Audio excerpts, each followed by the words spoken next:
Completely unrelated comment, but if you are not listening to a Zelda soundtrack in your life right now, you are missing out.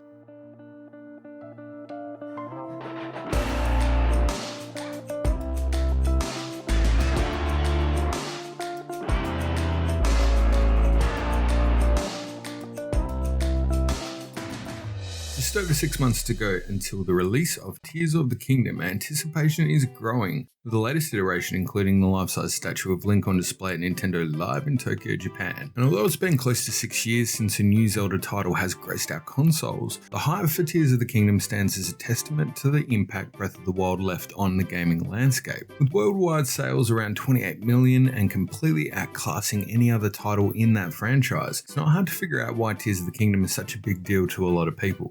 Breath of the Wild achieved iconic status by delivering on the premise of breaking conventions and giving freedom back to the player. This ethos is encapsulated perfectly in the opening moments, as Link emerges from the Shrine of Resurrection on the Great Plateau.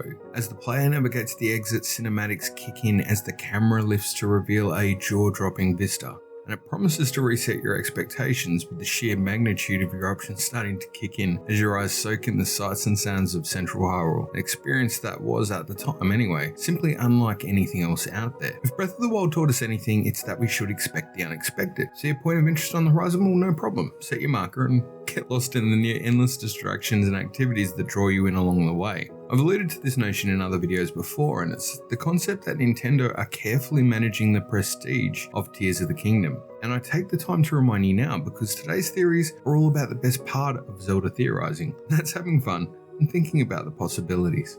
And on that note, let's shake things up with a lightning round. Quick and punchy theories and observations that you might find interesting. In Breath of the Wild, you might recall that both ancient tech labs require you to assist in lighting the furnaces with the blue flame known as ancient energy.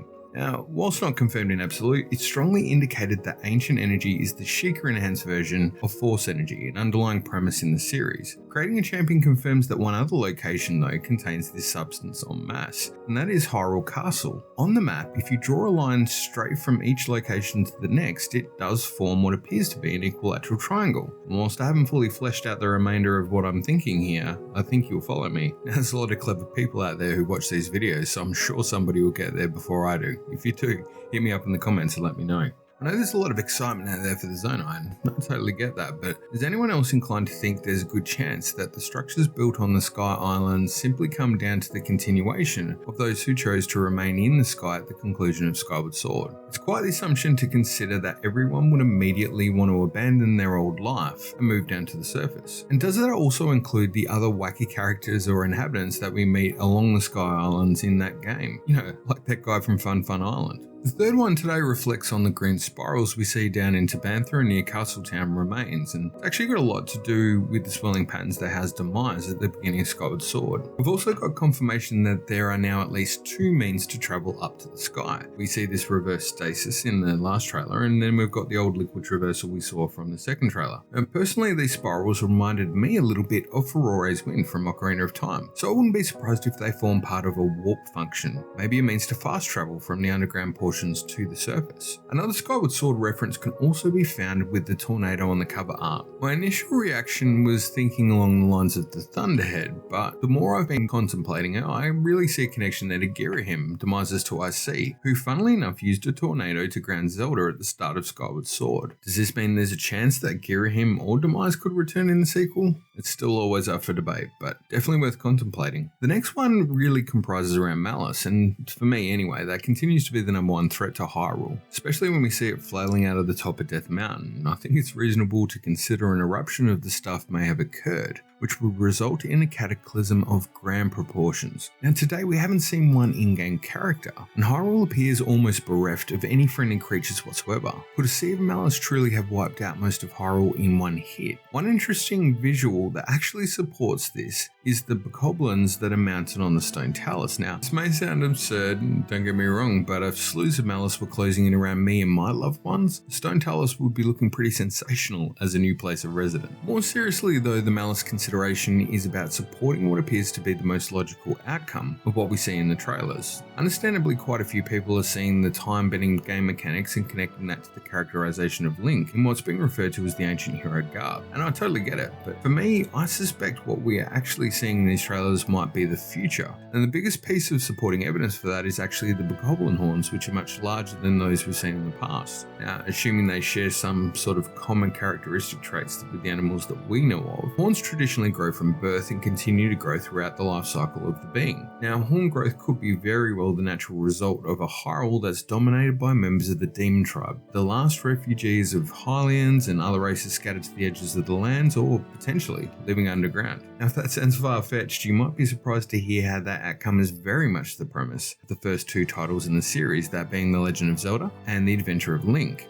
Both games deal with a Hyrule depicted as a shadow of its former glory, with the wilds retaking the kingdom at large. Monsters are gaining dominion over the surface, and village folk such as Hylians have retreated to the far reaches of the map and moved their stores and homes underground. With stories coming to light of an ancient relic capable of saving an unconscious Princess Zelda, Link is tasked with overcoming challenges in 6 palaces, complete with guardian boss fights. This leads Link to the final palace, where he must face off against an enemy known as the Thunderbird, a fight I could totally see recreated in the skies above Hyrule in a similar way that the Lionel fights have been given new life in Breath of the Wild. Rounding out the challenges, Link would also need to face his inner demons in the form of Shadow Link in a last-ditch attempt to reunite the Triforce and save the princess. I don't know about you, but that sounds epic to me, so I'd be totally down for that. Now, this one I think is bound to cause some controversy as it's out of left field, but it provides an interesting discussion point when it comes to theories in general, and I actually think it's got better supporting evidence than the accepted state of play that I'm hearing out there now. One of those rumours that somehow seems to be considered fact by proxy, but unless I missed the memo, we're all still working off the same 3 minutes of footage and literally nothing has changed. We know that Tears of the Kingdom is going to be using the same map of Hyrule that we're accustomed to from Breath of the Wild, but underground exploration is definitely new, and that makes it hard to pinpoint. The obvious clue we have in the footage suggests that it takes place underneath Hyrule Castle, causing it to rise skyward in a flurry of malice unleashing as Ganon darts to life in the presence of our heroes. But I'd like to propose an alternative location for consideration, and that is East Reservoir Lake. It's probably the last place you would suspect, I certainly did, but that's what makes this theory quite interesting. The first clue we have is the cutscene in Breath of the Wild upon completion of the game with all memories intact. Here Zelda explains her desire to make her way to Zora's domain. Divine Beast Varuda has stopped working and she wants to investigate the situation. And sticking to facts, we know literally nothing about where Link and Zelda might end up between the events of these two titles, with the only exception to that rule being Zora's domain thanks to Zelda's dialogue here. Secondly, let's talk about something called cause and effect. Our protagonists are not about to end up navigating this location complete with supplies for no particular reason. And again, we have the answer for this in Zelda's dialogue, which provides the motive. Divine Beast Varuda not working is also a reason for them to be looking around that area. And that leads us to the next point, pure span of unexplored and underutilized space it presents on the map. The journey in the trailers underground was long enough to take a packed lunch for, so you'd have to suspect a similarly large area of territory will be required to house this location. East Reservoir Lake is larger than Zora's domain by nature, and it is filled with water. You can only guess at how deep and cavernous the interior might be. A simple malfunction from Divine Beast Varuda to crack into the earth could easily open up a hidden tunnel or a network that's begging to be discovered, and that's all it would take. But perhaps the most compelling fact that supports this location as being critical is the fact that the construction of the dam and the surrounding infrastructure that houses it occurred specifically around the same time of the Great Calamity some 10,000 years ago. Both the stone monuments in game and Creating a Champion provide snippets of the distant past, and it harkens back to a time where there was Princess Ruto, likely to be the same one that we met in Ocarina of Time, who went on to become one of the renowned Seven Sages. Somewhere between this point in time and the 10,000 year ago mark, the Zora moved from that location in search of fresh water, and they decided to settle in the Lanayru region, also renowned for its natural mineral deposits, which consist of primarily, drumroll please,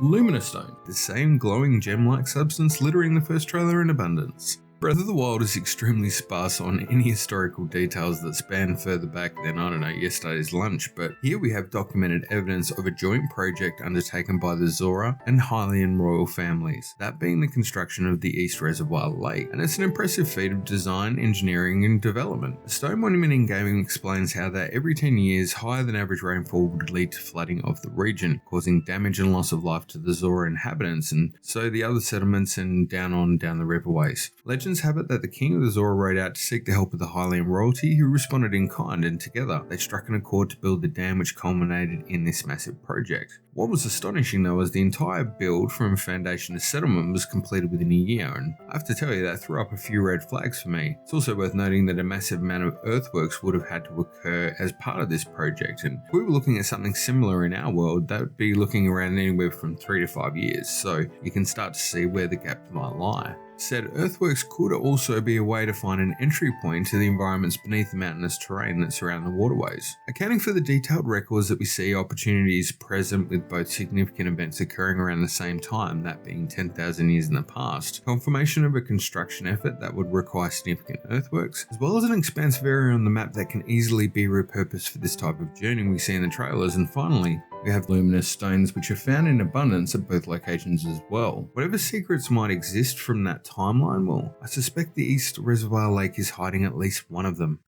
Thank you so much, my friends. We covered a lot of ground quickly today, and as always, I'm really more interested to hear your take. Did any of today's highlights resonate with you, or even better, did you come away with a theory of your own? I'd love to hear your thoughts, so drop me a line in the comments.